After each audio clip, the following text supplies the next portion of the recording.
तो आज हम लोग इस वीडियो में शुरू करेंगे एक्सरसाइज 3.3 पार्ट 2। तो 3.3 का पार्ट 1 इसके पहले किया गया है, जिसमें कि हम लोग सब्स्टिट्यूशन मेथड से कैसे लीनियर इक्वेशन को सॉल्व करेंगे वो किए थे। साथ ही साथ उसमें कुछ प्रॉब्लम सम्स भी हम लोग करके दिखाए थे। तो उस प्रॉब्लम सम्स को कैसे करते हैं, तो उसका कुछ बेसिक जानकारी हम यहाँ चाहते हैं जो कुछ आप लोग को दें, जिससे समझ पाएँ कि अब प्रॉब्लम सम्स को कैसे सॉल्व किया जाता है। तो सबसे पहला काम होता है, जब हम लीनियर इक्वेशन को फॉर्म करेंगे किसी भी प्रॉब्लम सम्स को, सबसे पहले उसको इक्वेशन में का फॉर्म देना पड़ता है, उसके बाद उसको हम लोग सॉल्व करते हैं। तो कैसे सॉल्व करेंगे, तो सबसे पहले यहाँ पर हम कुछ अपने एक्सपीरियंस के बेस पर कुछ पॉइंट्स रखे हैं। ये कोई एक्चुअल रूल नहीं है, लेकिन एक प्रॉब्लम्स को समझने के लिए कुछ बातें जो है अपने दिमाग में रखना होता है, जो किसी प्रॉब्लम्स को कैसे हम लोग इक्वेशन फॉर्म करेंगे। तो उसके लिए हम यहाँ पर कुछ पॉइंट्स रखे हैं जो कि अपने दिमाग में ये सारी चीज़ों को रखना होगा प्रॉब्लम सम्स करने से पहले। तो सबसे पहले क्या करेंगे, रीडिंग द प्रॉब्लम्स केयरफुली। जो प्रॉब्लम दिया गया है उसको सबसे पहले अच्छी तरह से पढ़ना होता है, समझना होता है। उसके बाद अंडरस्टैंडिंग ऑफ क्वेश्चन, उसमें क्या क्वेश्चन पूछा गया है उस चीज़ का समझ होना चाहिए। अगर हमको यही पता नहीं है जो क्वेश्चन क्या है, तो कैसे हम उस प्रॉब्लम को सॉल्व करेंगे। सबसे पहले दिमाग में आना चाहिए कि क्वेश्चन हमसे क्या पूछा गया है। उसके बाद हम ये देखते हैं कि ये find out the two variables, उसमें दो डिफरेंट आइटम्स या सब्सटेंस का जो बार बार बातें चल रहा है, उसमें दो आइटम्स या दो डिफरेंट सब्सटेंस कौन कौन सा है। माने अगर ये pair of two linear equation का बात अगर करते हैं इन टू वेरिएबल्स, तो उसमें टू डिफरेंट आइटम्स का नाम जरूर रहेगा, यानी टू डिफरेंट आइटम्स जरूर रहेंगे या सब्सटेंस का नाम रहेगा। और उसी को देखते हुए उनको एक्स एंड वाई एज्यूम करते हैं। लेकिन एक्स और वाई जब एज्यूम करेंगे तो या तो उसका कोई रेट होगा, या वन सब्सटेंस का रेट होगा, या कुछ भी होगा, यानी रेट को ही एज्यूम करते हैं, टोटल अमाउंट को एज्यूम नहीं करते हैं। तो या कहीं कहीं नंबर ऑफ स्टूडेंट्स रहता है, तो नंबर ऑफ स्टूडेंट्स में बात आ जाता है, बॉयज़ एंड गर्ल्स का बात आता है। तो बॉयज़ एंड गर्ल्स में एक बॉयज़ को लेट कर लेते हैं, नंबर ऑफ बॉयज़ एक्स हो गया, number of boys girls y हो गया।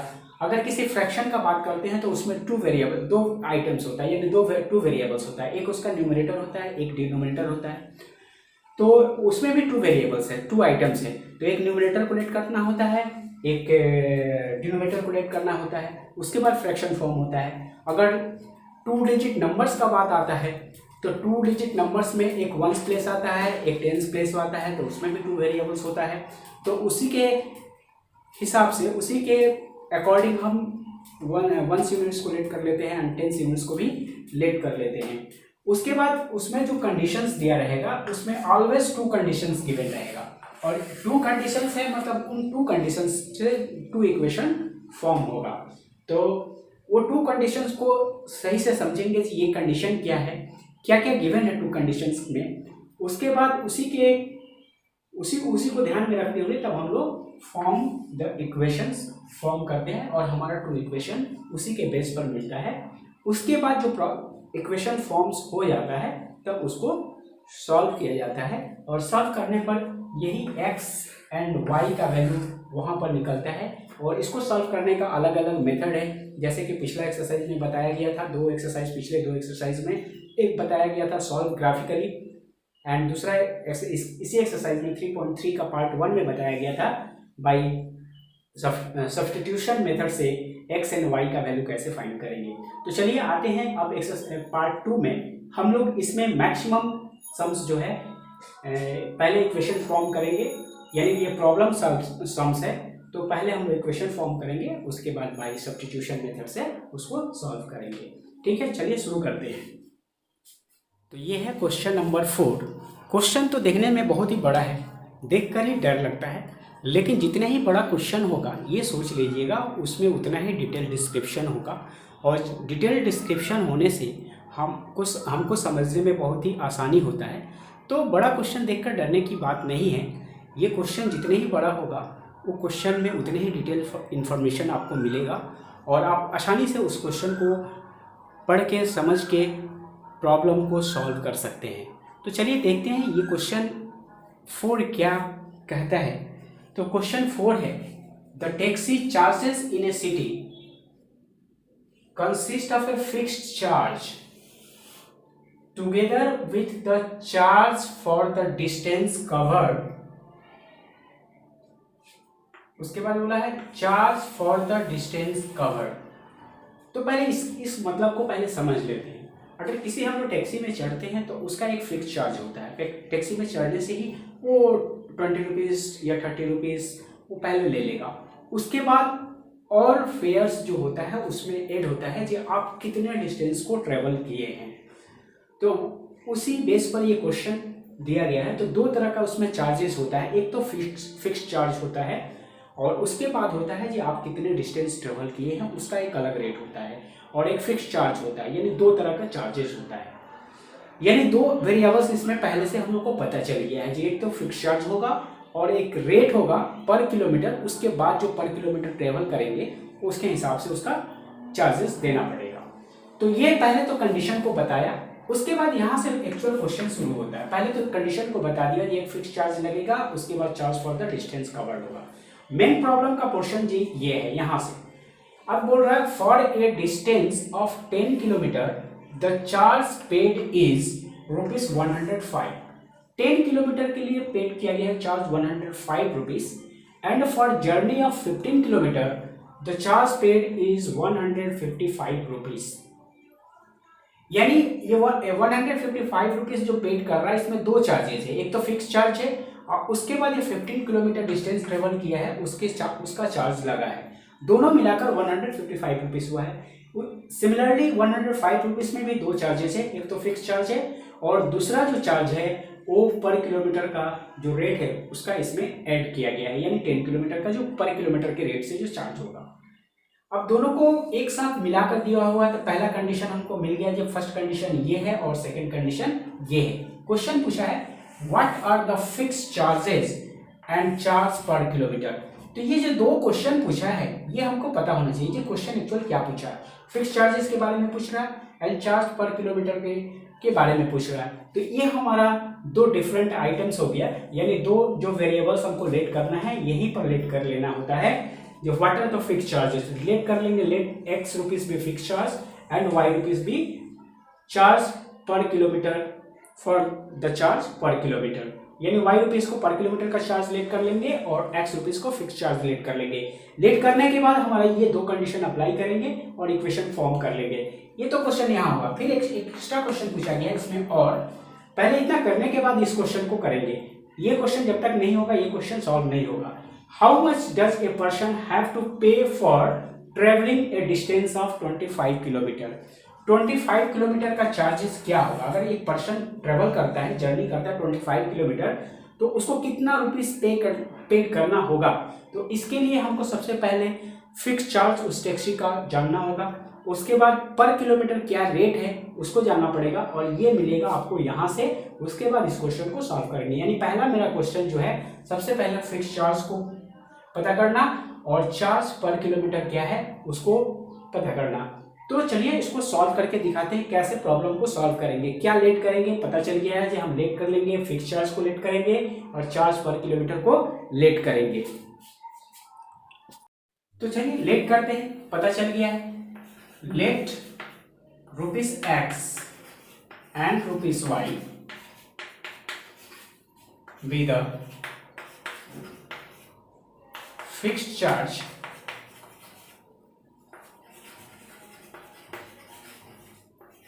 and charge per kilometer respectively।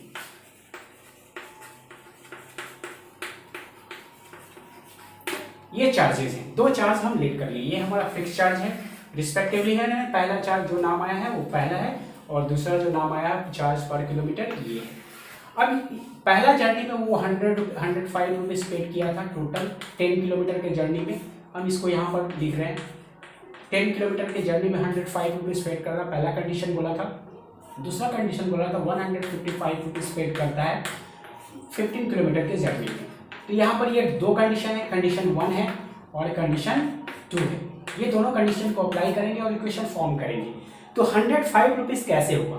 105 rupees को X रुपया पेड किया fix charge, plus Y rupees के रेट से 10 किलोमीटर का चार्जेस पेड करेगा। तो Y रुपीज़ अगर 1 किलोमीटर का चार्ज है तो 10 किलोमीटर का 10Y चार्ज हो जाएगा।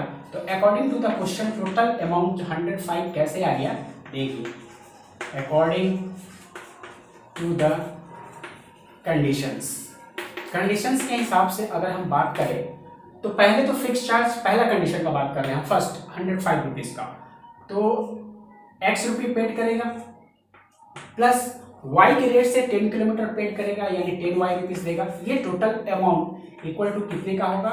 105 रुपीज़ का होगा। ये हमारा इक्वेशन फॉर्म हो गया पहला।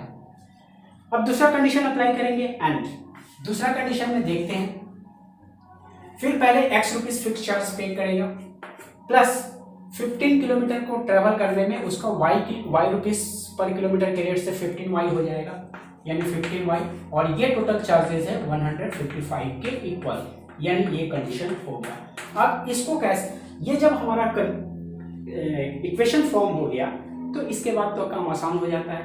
बाय सब्स्टिट्यूशन मेथड से इसको सॉल्व करेंगे, बाय सब्स्टिट्यूशन, और ये मेथड से सॉल्व करेंगे तो यहाँ पर x का वैल्यू दे देगा एंड y का भी वैल्यू निकल जाएगा, यानी हम आपको फिक्स चार्ज भी पता चल जाएगा और रेट भी पता चल जाएगा। तो अगर सब्स्टिट्यूशन मेथड से सब्स्टिट्यूशन मेथड जिनको नहीं आता है, जिनको इसके बारे में जानकारी नहीं है, तो इसका पहला वीडियो जो था 3.3 एक्सरसाइज 3.3 का पार्ट 1 है, उसको जरूर देखें और देखने के बाद इसको सॉल्व कर सकते हैं। तो यहाँ से जैसे ही x और y का वैल्यू फाइंड हो जाएगा, हमारा रेट भी पता चल जाएगा, फिक्स चार्ज भी पता चल जाएगा और रेट भी पता चल जाएगा। इसके बाद जो दूसरा क्वेश्चन पूछा था, नेक्स्ट जो लास्ट क्वेश्चन पूछा था, जो 25 किलोमीटर के जर्नी में कितना चार्ज पे करना होगा, तो उसके बाद आसानी से निकाल सकते हैं। आप लोग को समझ में आई गया कि पहले फिक्स चार्ज देना होगा और उसके बाद 25 किलोमीटर का रेट से मल्टीप्लाई करके दोनों को प्लस करेंगे तो आंसर हमारा आ जाएगा। तो इस एक्सरसाइज में हम, मेरा चेष्टा यही है, जैसे सबसे पहले जो है प्रॉब्लम्स को इक्वेशन में फॉर्म करना जरूर सीखें, और अगर फॉर्म करना, इक्वेशन अगर फॉर्म करना आ जाता है तो ये प्रॉब्लम को सॉल्व करना वो कठिन कोई काम नहीं है, बहुत ही आसान काम है। बाय सब्स्टिट्यूशन मेथड लगा सकते हैं, बाय ज्योमेट्रिकल मेथड यानी जिसमें हम लोग ग्राफिकली सॉल्व किए थे उससे भी सॉल्व कर सकते हैं, लेकिन क्वेश्चन जो आसान होगा वो बाय सब्स्टिट्यूशन मेथड से सॉल्व करना ही आसान होगा। तो इसमें हम लोग टोटली क्वेश्चन को, प्रॉब्लम सॉल्व्स को क्या करेंगे, इक्वेशन में फॉर्म करना सीखेंगे, और उसके बाद सॉल्व करने का जो मेथड है एक्सरसाइज 3.3 का पार्ट 1 में भी मिल जाएगा, 3.2 पार्ट में भी मिल जाएगा, जिसमें ये ज्योमेट्रिकल मेथड है या ग्राफिकली मेथड से सॉल्व किया गया है। तो सॉल्व करना बहुत ही आसान है, लेकिन प्रॉब्लम सॉल्व्स को ही समझना है। तो आइए अब दूसरे टाइप का प्रॉब्लम्स को देखते हैं जो कि क्वेश्चन नंबर 5 में दिया हुआ है।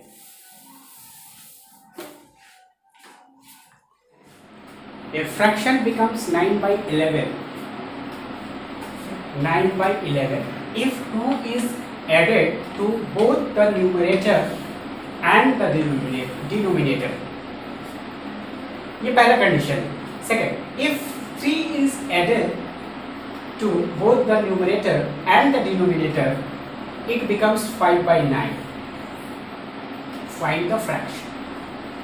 फ्रैक्शन का बात जैसे ही मन में आए, जैसे क्वेश्चन में फ्रैक्शन का बात आ जाए, तो फ्रैक्शन का जो पार्ट होता है, फ्रैक्शन का 2 पार्ट्स है, एक न्यूमरेटर होता है, एक डिनोमिनेटर होता है।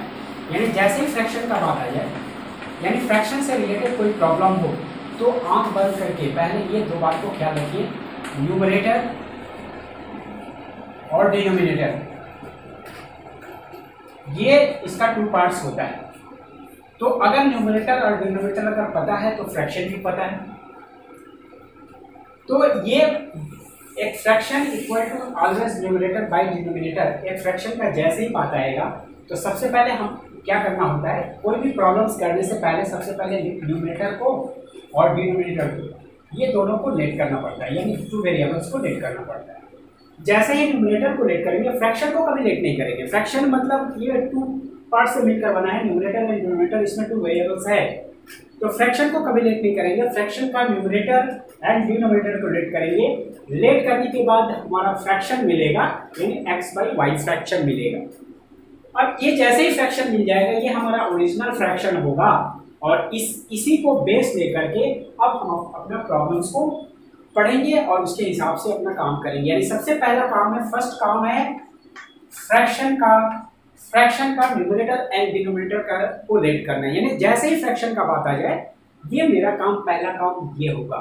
ये इसको याद रखने की बात है, या इसको याद रखेंगे, हमेशा ख्याल में रखेंगे। जैसे ही फ्रैक्शन का बात आएगा, और भी एक्सरसाइज में आएगा, इस 3.4, 5, 6 जब करने जाएंगे तो उसमें भी फ्रैक्शन का बात आएगा, तो उस एक्सरसाइज में इसमें आपको नहीं बताया जाएगा, क्योंकि फ्रैक्शन का जैसे ही बात आएगा, मेरा काम होगा न्यूमरेटर एंड डिनोमिनेटर को लेट करना, और उसके बाद फ्रैक्शन मिल जाएगा x/y।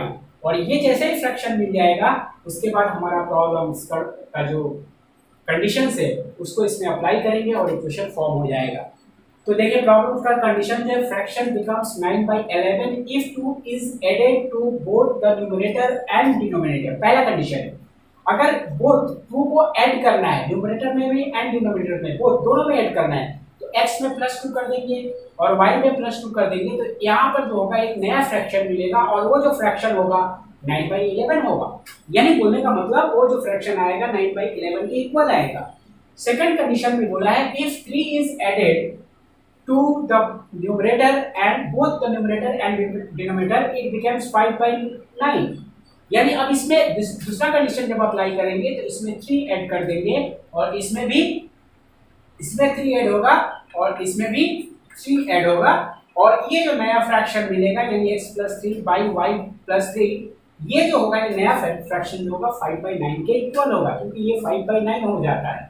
जब 5/9 हो जाता है मतलब उसके इक्वल हो जाता है। तो इस तरह से हमारा दो इक्वेशन मिल जाएगा। उसके बाद सॉल्व करेंगे तो x एंड y का वैल्यू निकलेगा, यानी न्यूमरेटर का वैल्यू निकलेगा और डिनोमिनेटर का वैल्यू निकलेगा, और जैसे न्यूमरेटर और डिनोमिनेटर निकलेगा उसका फ्रैक्शन फॉर्म लिख देंगे, वो हमारा आंसर होगा। चलिए एक बार करके दिखा देते हैं। तो यहाँ पर हम लेट कर लिए सॉल्व करने के लिए। Let x and y be the numerator and denominator of a fraction respectively. तो पहला काम होगा, फर्स्ट काम होगा फ्रैक्शन को फाइंड करना। तो फ्रैक्शन क्या हो जाएगा, numerator x and denominator y। उसके बाद कंडीशन अप्लाई करेंगे। कंडीशन में 2 दिया है, पहला जो है 2 ऐड करेंगे तो 9/11 हो जाएगा, और 3 ऐड करेंगे तो 5/6 हो जाएगा। ये हमारा 2 कंडीशन है।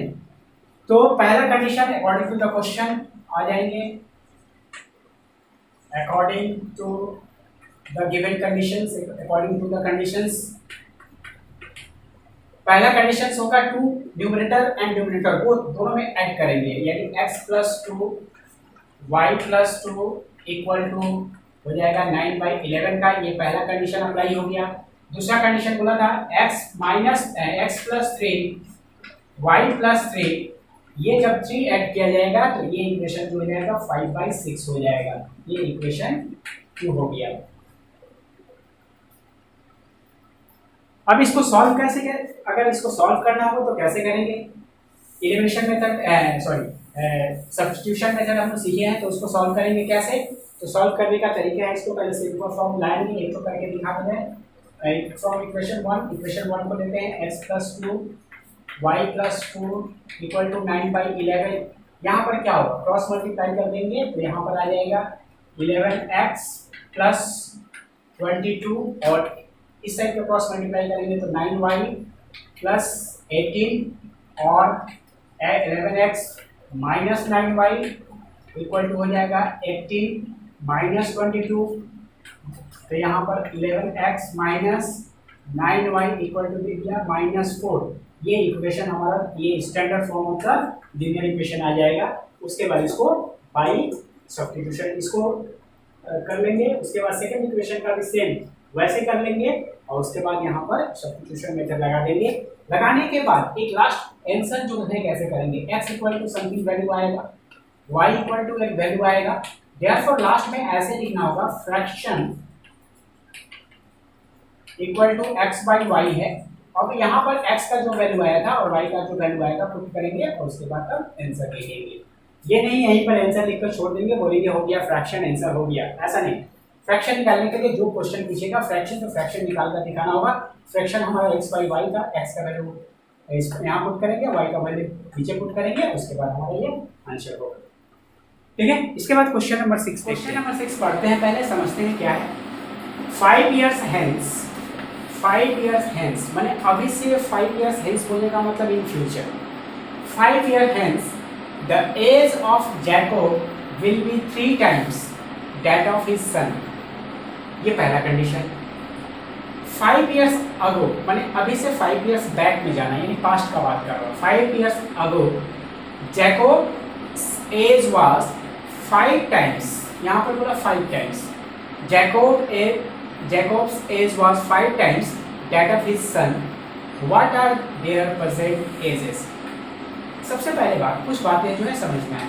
एज यानी एज का जैसे ही मैथ्स यानी प्रॉब्लम सम्स में आएगा, एज का बात जैसे ही आएगा और एज का कंपेरिजन हमेशा दो पर्सन्स के बीच में होगा। तो यहाँ पर जैकॉब्स है और उसका सन का बीच का एज का कंपेरिजन यहाँ पर दिया हुआ है। एज का जैसे ही बात आएगा, सबसे पहला हमारा काम क्या होता है, किसी का एज का, यहाँ 2 पर्सन है, वो दोनों का एज जो है प्रेजेंट एज को हमेशा लेट करेंगे।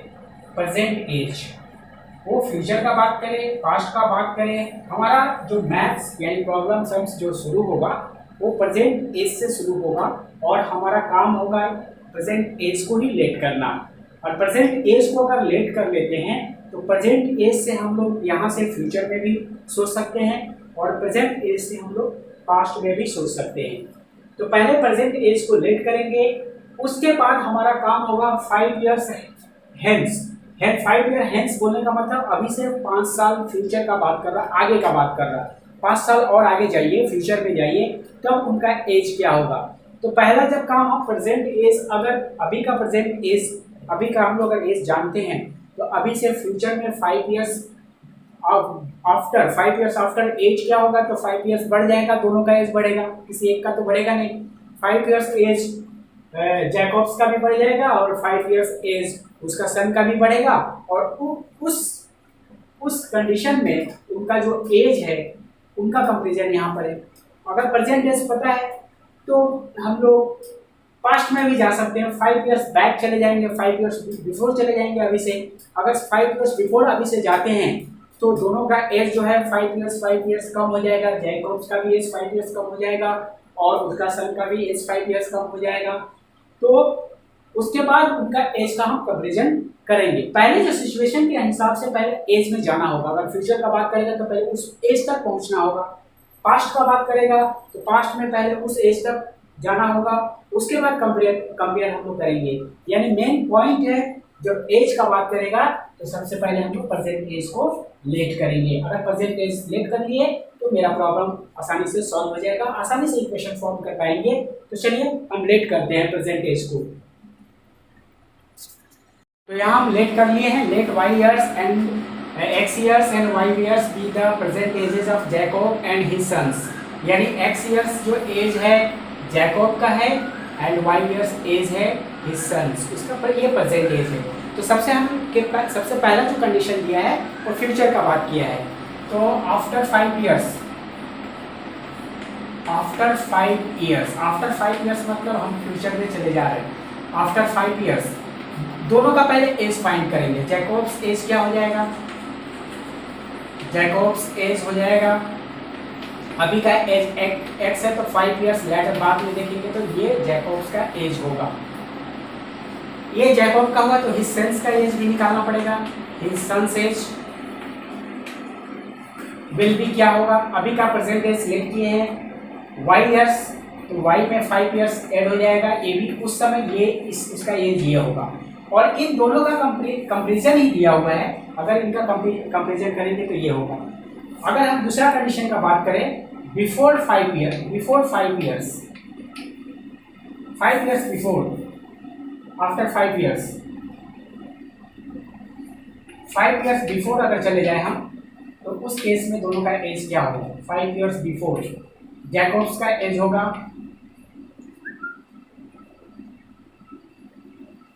जैकोब्स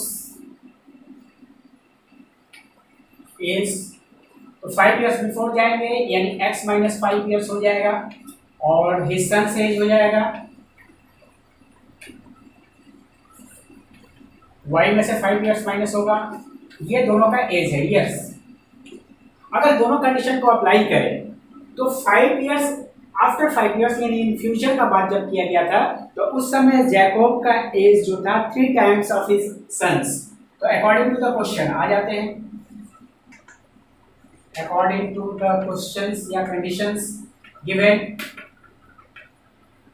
तो पहले जैकोब्स और सन्स का एज को आमने सामने रखेंगे, उसके बाद कंपेयर करेंगे। x प्लस 5 ये जैकोब्स का एज है, y प्लस 5 ये उसका सन का एज है आफ्टर 5 ईयर्स इन फ्यूचर। उस समय बोला गया है जैकोब्स का एज जो है 3 टाइम्स है उसके सन का एज का, ये 3 टाइम्स है, मीन्स दोनों को इक्वल करना है। तो क्या करेंगे हम, इसमें 3 का मल्टीप्लाई कर देंगे तो दोनों आपस में इक्वल हो जाएगा। इसके बाद इसको सिंपल फॉर्म में लाएंगे, सिंपल इक्वेशन को फॉर्म में लाएंगे, तो यहाँ 3 का मल्टीप्लाई करो, x plus 5 equal to 3y plus 15 हो जाएगा।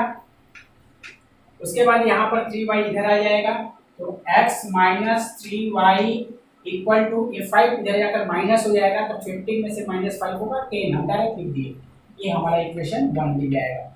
सेकेंडली एंड दूसरा कंडीशन को अगर अप्लाई करें एंड फिर दोनों को आमने सामने रखेंगे, ये बिफोर 5 ईयर्स का जो बात किया था, x माइनस 5 ये जैकोब्स का एज है और y माइनस 5 ये सन्स का एज है।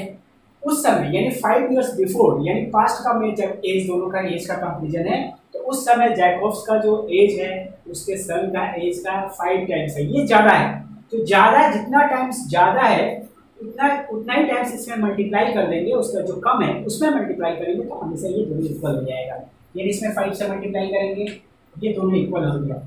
यहाँ पर इसको नॉर्मल इक्वेशन या स्टैंडर्ड फॉर्म ला देंगे, तो x माइनस 5 इधर 5 का मल्टीप्लाई हो जाएगा तो 5y माइनस 25 देगा, और इससे 25 को इधर लाओ तो x माइनस 5y, और ये 5 जाकर इधर प्लस हो जाएगा तो माइनस 25 में प्लस 5 हो जाएगा तो देगा 20, और ये हमारा मिल जाएगा इक्वेशन 2। इस तरह से हमारा इक्वेशन 1 और 2 मिल गया है। अब इसको बाय सब्स्टिट्यूशन मेथड से सॉल्व कर देंगे, वहां पर आंसर निकलेगा, x का वैल्यू आ जाएगा और y का वैल्यू आ जाएगा। x का जो वैल्यू होगा जैकोब्स का परसेंटेज होगा, और y का जो वैल्यू होगा सन्स का हिज सन्स परसेंटेज होगा, और ये हमारा आंसर हो जाएगा। इस तरह से किसी भी प्रॉब्लम सॉल्व को हम लोग आसानी से सॉल्व कर सकते हैं। प्रॉब्लम सम्स जो है ज़्यादा कठिन नहीं है, लेकिन सबको लगता है कि बहुत कठिन है। सिर्फ कंडीशन को समझना है, कंडीशन को समझने के बाद 2 वेरिएबल्स को लेट करना होता है, और 2 वेरिएबल्स लेट करके उसमें कंडीशन अप्लाई करेंगे, कहीं ना कहीं जाकर वो इक्वल होता ही, ऐसा कंडीशन ढूंढना होता है कि कहाँ पर ये इक्वल होगा, और उसके बाद इक्वल हम लोग कर देते हैं, इक्वेशन फॉर्म हो जाता है, और उसके बाद हमारे पास मेथड है इस इक्वेशन को सॉल्व करने का, इस इक्वेशन से वो आसानी से इसको सॉल्व कर पाते हैं। ओके, तो इसको यहीं पर हम लोग खत्म करते हैं। इस पार्ट को एक्सरसाइज 3.3 यहीं पर खत्म होता है। अब अगला वीडियो, नेक्स्ट वीडियो जो होगा 3.4 होगा, उसको देखेंगे नेक्स्ट वीडियो में। Okay, bye.